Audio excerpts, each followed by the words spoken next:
In the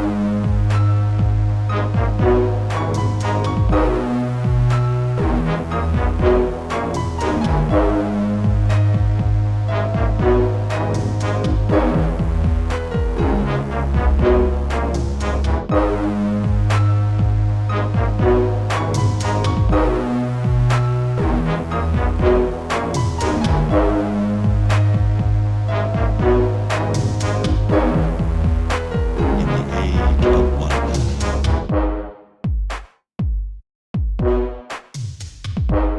Welcome back into the Sean podcast. It is me, the Big Ush. It is he, the Cat Daddy. We talking college. Cat Daddy, what's on your mind? Ooh, we just wrapped up week 13 of college football. We just wrapped up rivalry week. And man, let me tell you the reasons I like college football more than professional football. Now, don't get me wrong, I love me some NFL, I love me some professional football. But let me tell you why I like college football more. Tradition, the atmosphere, the bowl games, rivalry week that leads to chaos, droughts end, conference championships are denied, the CFP hopes are alive, the coaching carousel, and it all gets taken personally. Grudges, revenge, it is all personal when it comes to college football. I love it. All right, so I'm going to prefix this. We don't get to you guys' game. We apologize. There's a lot of college games, and I'm sorry we only got so much time. But jumping in the mix, we're going to start with that game that was on Thursday night. Your boy, Matt Corral, went against those Mississippi State Bulldogs and pulled out the W. They did. This was a game where I picked Mississippi State to win. And I am glad I was wrong on this one. This was played on Thanksgiving night, and this was a better game than the Bills and the Saints. Right? There's no denying that. Matt Corral leads Ole Miss on the road to secure the Golden Egg, which is win number 10 on the season for Lane Kiffin. And despite Will Rogers' record-setting season, Matt Corral looked like the better quarterback out there. My favorite was when he had that rushing touchdown and he hit the circle button. That was my favorite part of the game. Now, this game doesn't get him back in the Heisman hunt. It doesn't get Ole Miss back into the SEC championship game. It doesn't help them get into any type of CFP talk. But it helps Ole Miss maintain a top 10 ranking, which is going to be huge come bowl season because they should get one of the bigger bowl games.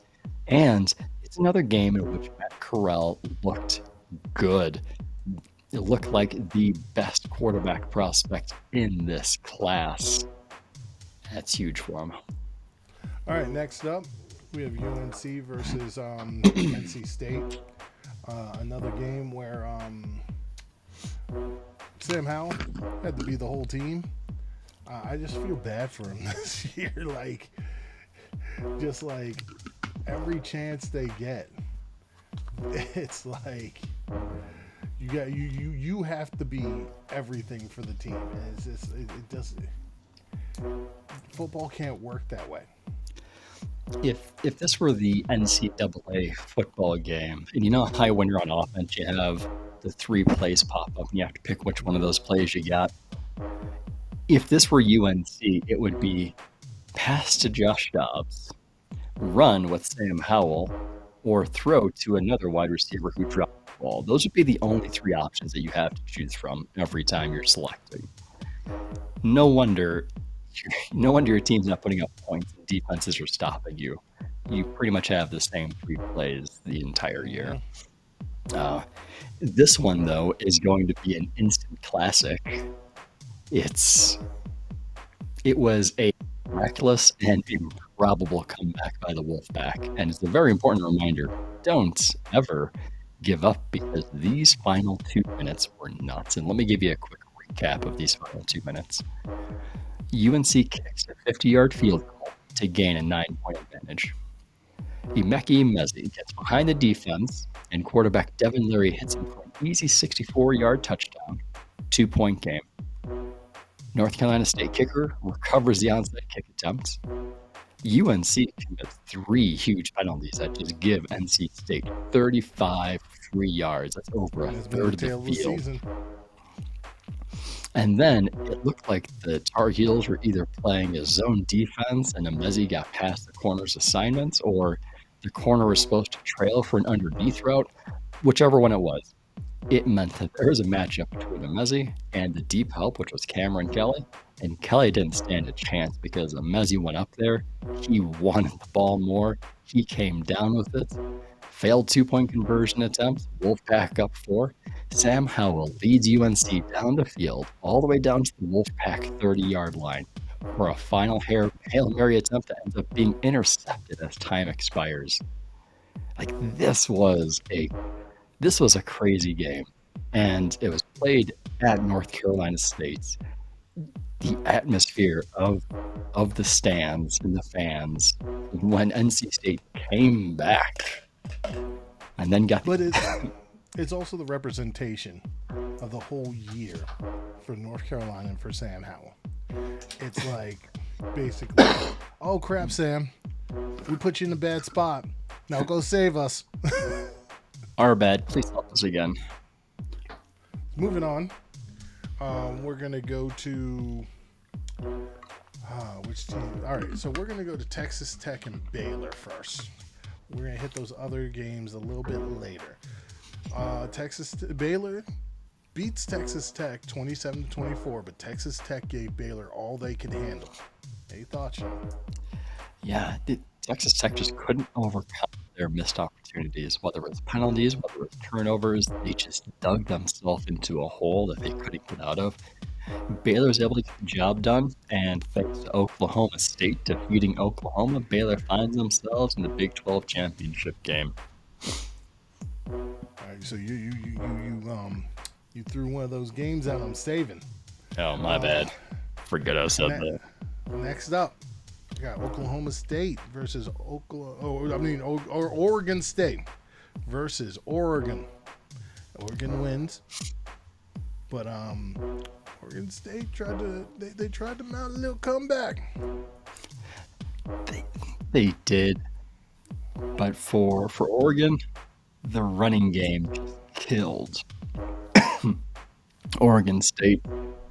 Oregon picked up 10 of 13 third downs, which made it so easy to rely on the run game. Well, you okay?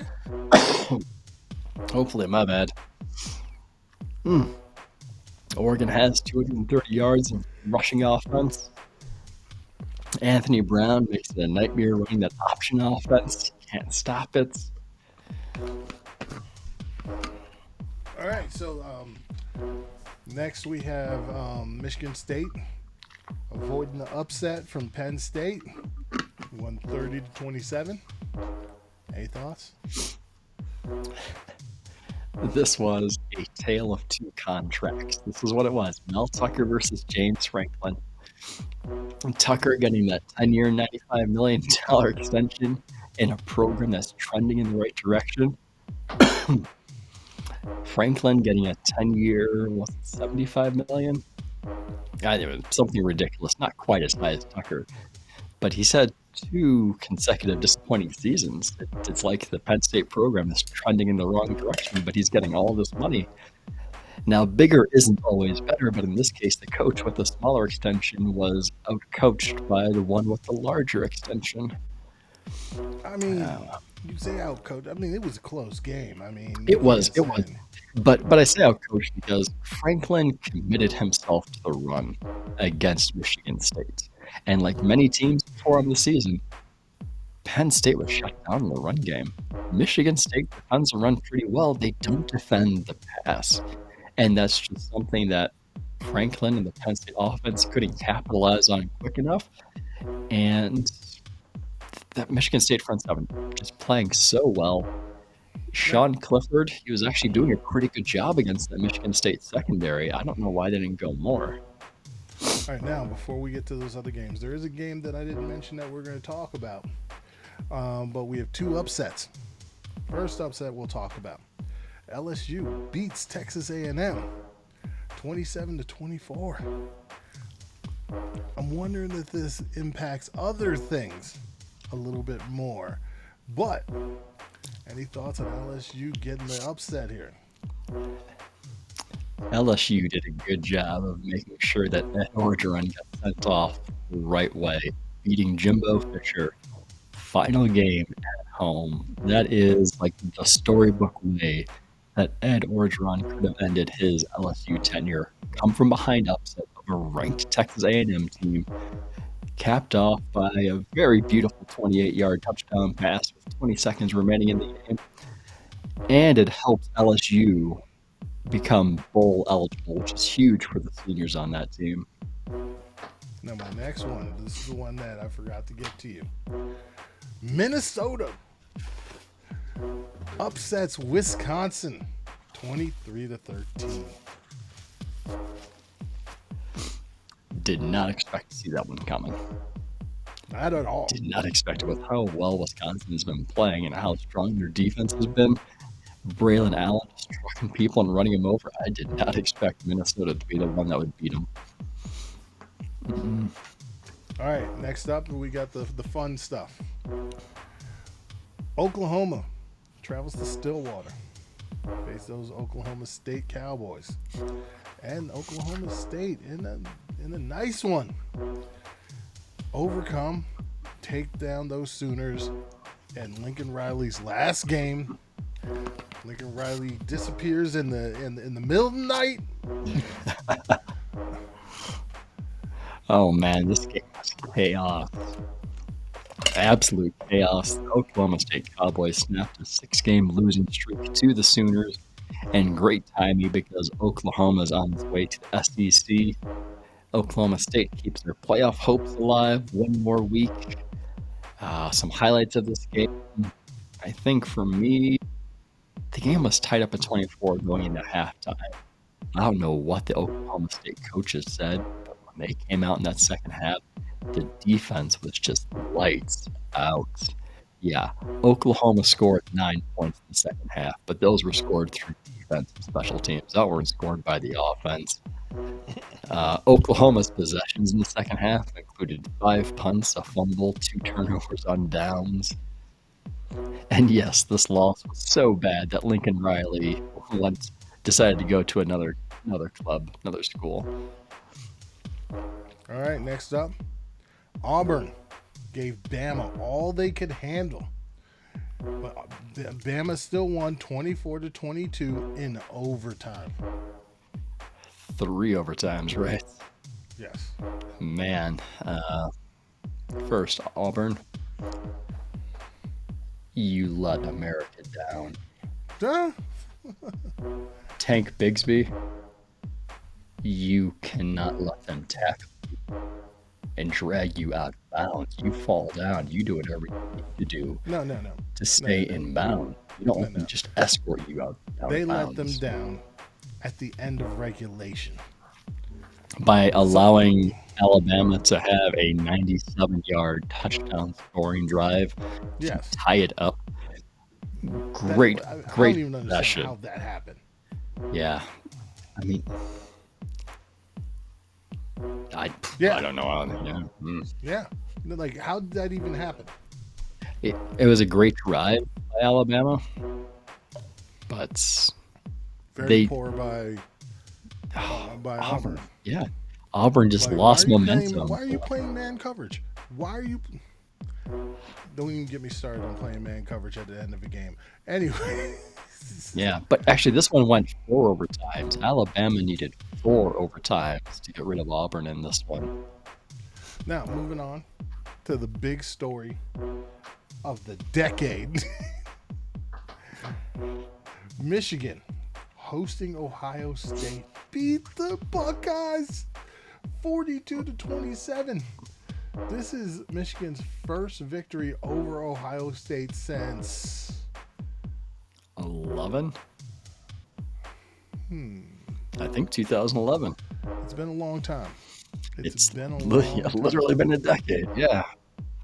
Yeah. And it wasn't like Michigan just squeaked by this Ohio State They team. dominated this game. Yeah, that's a great word for it. Dominated. And with this win, Michigan punches the ticket to the Big Ten championship game for the first time ever. Cade McNamara just had to manage this game. That's all he had to do.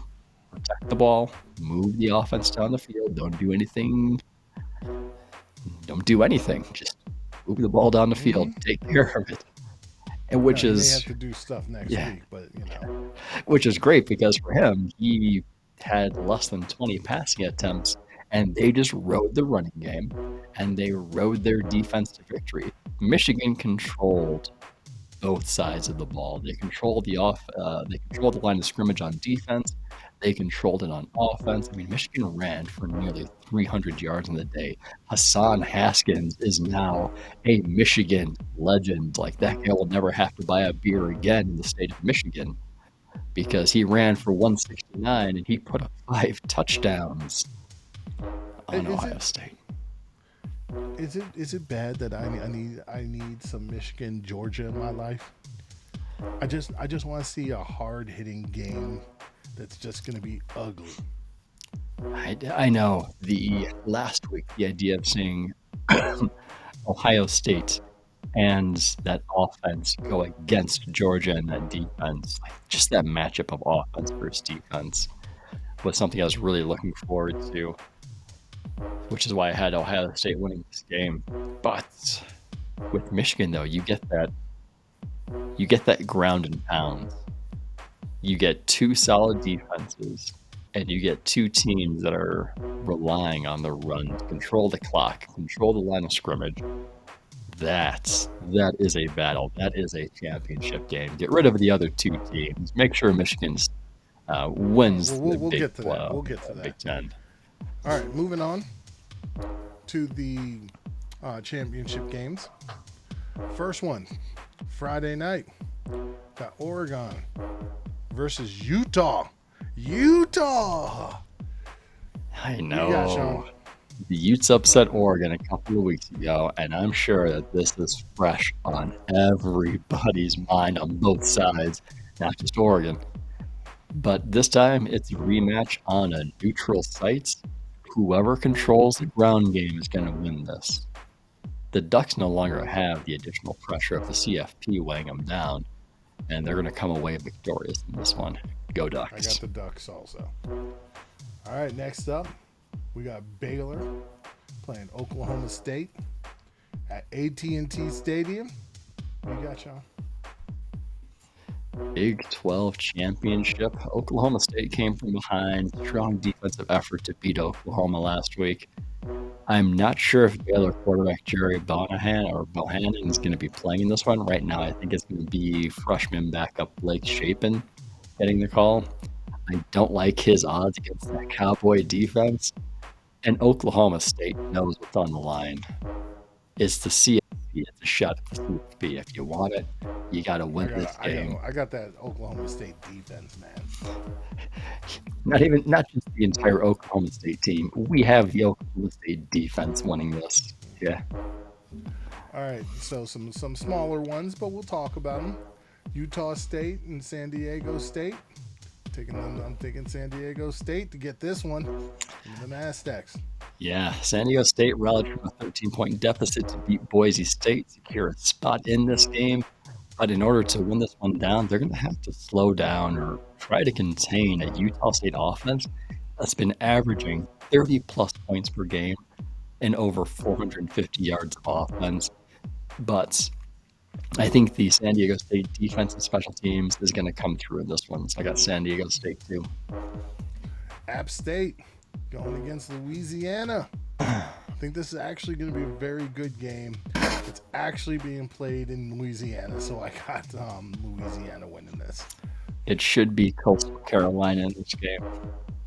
Coastal Carolina, but it's not. This is a rematch from earlier in the year when Louisiana State beat Appalachian State by 28 points. I think this is going to be much closer than that. Billy Napier has not won a conference championship game yet. He lost twice to App State, and last year's game was canceled. Now, I'm expecting Appalachian State to win, but I'm pulling for Louisiana because I want them to send Billy Napier off in style. Give me the Raging Cajuns. All right, we got. I'm going to jump around a little bit. All right, let's Houston jump. is facing Cincinnati. This is being played in Ohio. Any chance Houston can spoil Cincinnati's chances at the CFP? Is there a chance? Of course, there's a chance. Houston's a Dumb and Dumber type chance. Pretty much. Houston's only loss in the season was during week 1, and they've been one of the better offenses in the country. Cincinnati they've been really good at home. They haven't lost at home in several years. But Houston, you got a problem here. I've been picking upsets for Cincinnati recently, but now it hasn't been working out. But we're in too deep, right? And what I mean is, Cincinnati has a chance to do what no other small school has been able to accomplish: jump into the title picture. Yep. This is for the teams like UCF. This is for the teams like Boise State. This is for the teams like BYU. This is for the teams like NIU and any other small school that had been denied a shot at the championship just because of the small conference they played in. Bigger than you, son. We need to see this. Cincinnati has no choice but to win. All right, next up, we got Pittsburgh facing Wake Forest. This is being played in Charlotte, North Carolina. It's going to be a good game. I'm actually going to Pittsburgh. I'm expecting fireworks in this one. You have that Wake Forest offense led by Sam Hartman. You have the Pittsburgh offense led by Kenny Pickett. The last time that Wake Forest won the ACC championship was back in 2006. Do you know what the score of that game was? What? 9-6. It ain't going to be 9-6 this time. We're going to eclipse that score in the first quarter alone. Give me the Panthers.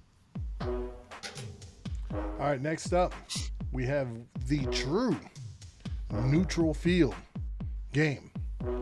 Michigan is facing Iowa, and it's being played at Lucas Oil Stadium. These teams from Indiana. Who you got, Sean? Before this season, 3 things that Jim Harbaugh had not done: beat OSU, win the Big Ten championship, make the CFP. Michigan was lights out last week. It continues. Left everything on the field. Wolverine. Keep some for this, and I think that defense will come up. Now, the most important game in a very long time. Yes, Kent State versus Northern Illinois for the MAC title. Yes. Yes, we were going to talk about that one. No, we weren't. NIU. They're going to win. Those Georgia Bulldogs are facing the Alabama Crimson Tide. Number 1 and number 3 in the nation. It is not a neutral site. It is being played at Mercedes-Benz Stadium, if you don't know, is in Atlanta, Georgia. And I'm taking the Bulldogs in this. This Bulldogs defense has been absolutely ridiculous all year long. Straight up bully ball. It's going to continue. Sean, you disagree? I'm confident that we're going to see a better Alabama team this week than the one we saw against Auburn. However, I'm also confident that the Alabama offense is going to be going against an even better defense this week. CFP berths are on the line. Georgia has not beat Alabama since 2007. 14 years is far too long. Here's the thing. Bulldogs. If Auburn had even a competent quarterback, Like Auburn would have won that game. Bo Nix. I mean, he's competent. All right, now moving on. We're going to give our thoughts on the possible college football. What are our predictions on what's going to happen for the college football playoff rankings and whatnot? I think Georgia's going to win. So Georgia will be the top seed. Same thing. I got Michigan winning. Michigan's going to be a number 2 seed, which means those next two. Do we think a 2-loss Bama will make it in? I do not. Because, yes, one of those losses would be to Georgia, but you had the close game to Auburn, which was not ranked, and you have Texas A&M's loss, the loss to Texas A&M, which they just lost to LSU. No. If Alabama loses this game, and I say this with the assumption that all of my picks for the conference championships work out, and they're correct. Right. If all that's true, Alabama loses, they have absolutely no shot at the playoff, because that would mean they would get beat by Georgia, the number 1 team in the country, so they shouldn't fall too far in the rankings. But look at the whole body of work. Alabama has had more games than they should have that were close. They beat Florida by 2. They beat LSU by 6. They beat Arkansas by 7. They lost to Texas A&M by 3. You beat Auburn by 2. No. No. No. All right, now Oklahoma State. Let's say Oklahoma State wins. If Oklahoma State wins and Bama loses, is Oklahoma State in? If everything works out based on conference championships, Georgia's number 1. Michigan's number 2. My number 3 is Cincinnati. And my number... No. We're going to get to Cincinnati. Right. But Cincinnati would get my 3. 4 would be my Oklahoma State. All right, I'm just saying we're going to get to Cincinnati because I got some questions. Mm-hmm. All right. So next, here's the big one. I get you're saying Cincy's your 3. So does Cincy have to smash Houston to get your 3, or did they just have to beat them? Houston's a ranked Houston, though. Right. So, but the committee, I think, will want to do everything they can to get Notre Dame into that number 3 or 4 spot and take Cincinnati out. I honestly do. I think if everything works out the way we said, it should be Georgia, Michigan, Cincinnati, and Oklahoma State. mm-hmm. Now, with that said, I think Cincinnati would get smashed by Michigan. Oh, yeah. But I also do think Notre Dame is going to get smashed by Georgia if they played. Yeah. So this is one of those. Notre Dame gets hurt by not having a championship game to play in. Mm-hmm. If they were smart, they would do what was it, Coastal Carolina and was it BYU last year, where they got together and they said, "Hey, you know what? Played an extra game. Yeah, during this bye week, let's go. Let's get a game in." Yeah, it was Coastal Carolina. Notre Dame was smart. Excuse me. That's what they would do. They don't have a conference championship game. Now, could they say they have the best loss of any team? Yeah. Now, I'm going to blow up your mind and get your opinion. Well, let's go. All right, let's say Bama loses. So Georgia's just Georgia. All right?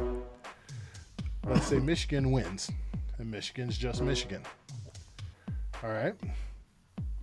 But let's say Cincinnati loses. And then let's say Oklahoma State loses. And let's say Oregon wins. Who are your last two? The Pac-12 championship game doesn't matter. Okay. For CFP, doesn't matter. Utah's too far out. Oregon's too far out. Not relevant. If Baylor wins, they'll get a jump, but I don't think it's going to be enough of a jump to overcome Alabama and Notre Dame. The question is going to be, how would the committee feel about Oregon State or Ohio Now, State? there's my question. What about Ohio State? Yeah, if that's the case, I have Notre Dame 3, Alabama 4, One more scenario. Ohio State 5. One more scenario. One more. All right. Here's the most fun scenario. Again, Georgia wins. Okay? Michigan loses.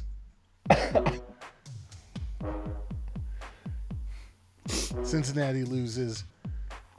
Oklahoma State loses. And Baylor wins. Georgia number 1. Yeah. I think in this scenario, Does Bama get in? Notre Dame 2, Notre Dame 2. Ooh. Bama 3, Ohio State 4. Ooh. Some interesting stuff there. I know. All right. I hope it doesn't happen. All right, moving on. Gonna talk about some news. We got a new head coach for USC. I heard the particulars. Hopefully, it's not too late for me to become a college football head coach. I have plenty of years playing NCAA football. That's my resume. Did you hear about these particulars? For Lincoln, Yeah. like what's included in his contract. Yes. Are you asking or do you know? If what I heard is correct, USC, excuse me, man, it was going to be paying close to $1 million to buy his 2 Oklahoma homes, and they're also buying a $6 million home in California for him. And another home in LA. And then also his family gets 24/7 access to a private jet. It's nonsense. Absolute nonsense. On top of his salary.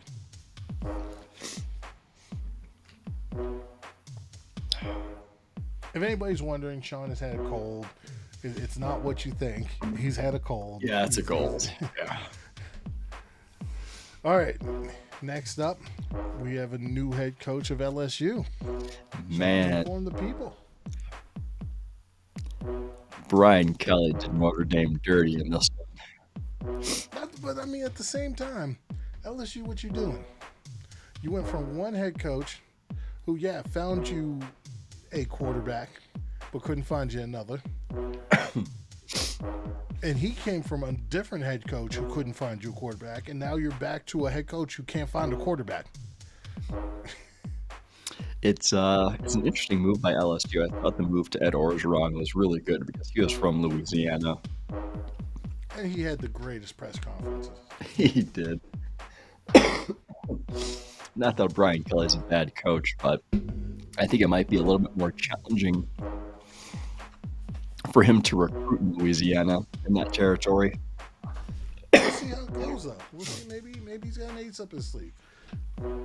Also, did you hear about what happened with Oklahoma with the Lincoln Riley departure?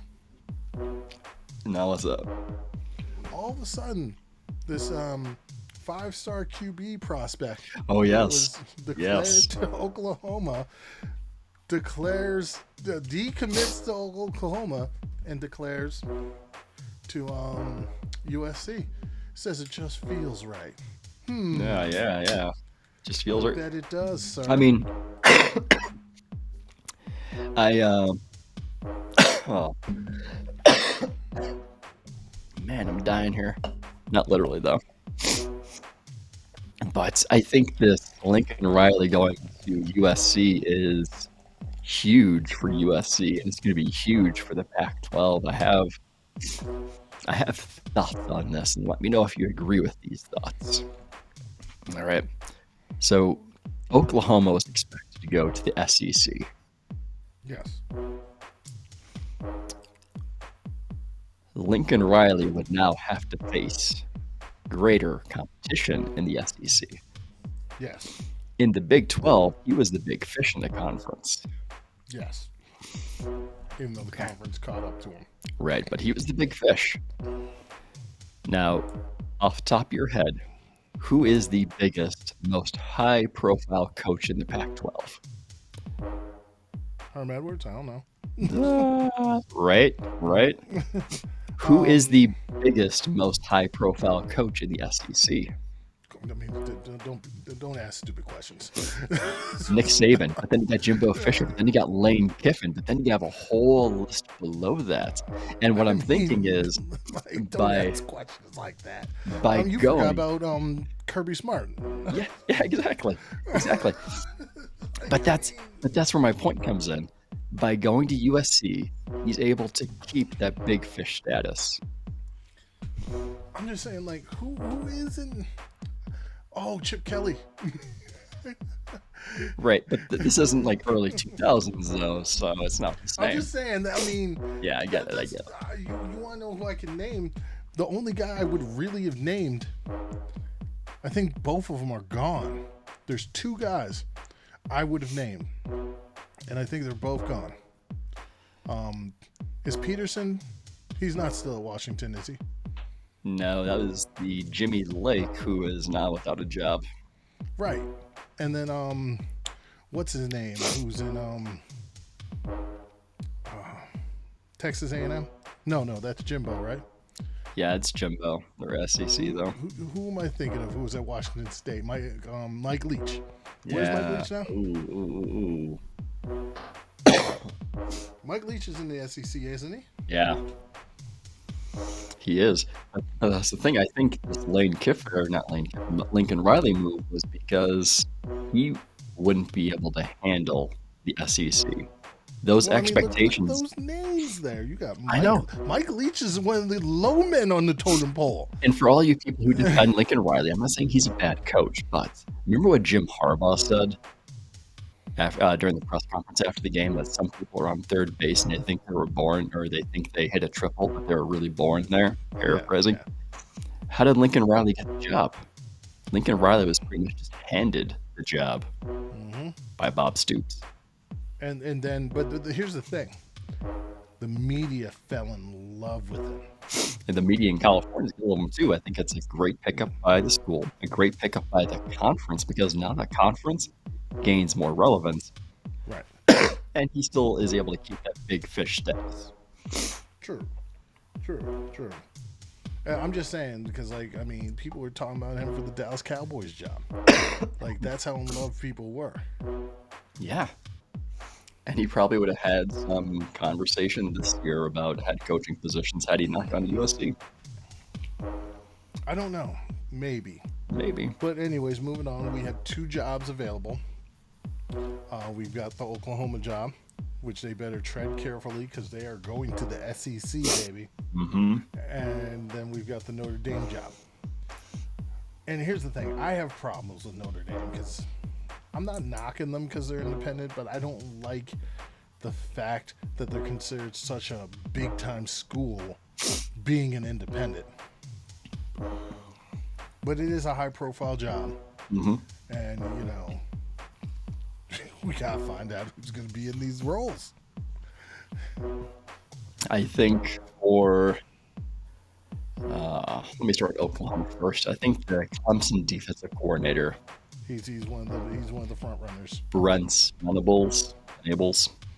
Good coach. Good coach. That Clemson defense is lights out. That offense, different story, but that defense, legit. Good recruiting too. Yeah. So I think he would be a good coach for Oklahoma. And then for Notre Dame, I think they're either going to go after Luke Fickell, the Cincinnati head coach, which would be ironic because that would be the second Cincinnati coach that they got because Brian Kelly came from Cincinnati. So I think there's going to be a lot of irony there. But imagine Luke Fickell. Oklahoma goes for Luke Fickell. Yeah. But I also think that Notre Dame has the possibility of staying in-house with, I think it's Marcus Freeman on their defensive side, Right. who's And the great in best part of that recruiting. team was the defense. Exactly. Exactly. So it'll be curious. We'll keep you updated. Indeed. We're next week we're gonna start talking players jumping ship or needing to stay home. So stick with us, people. Stick with us.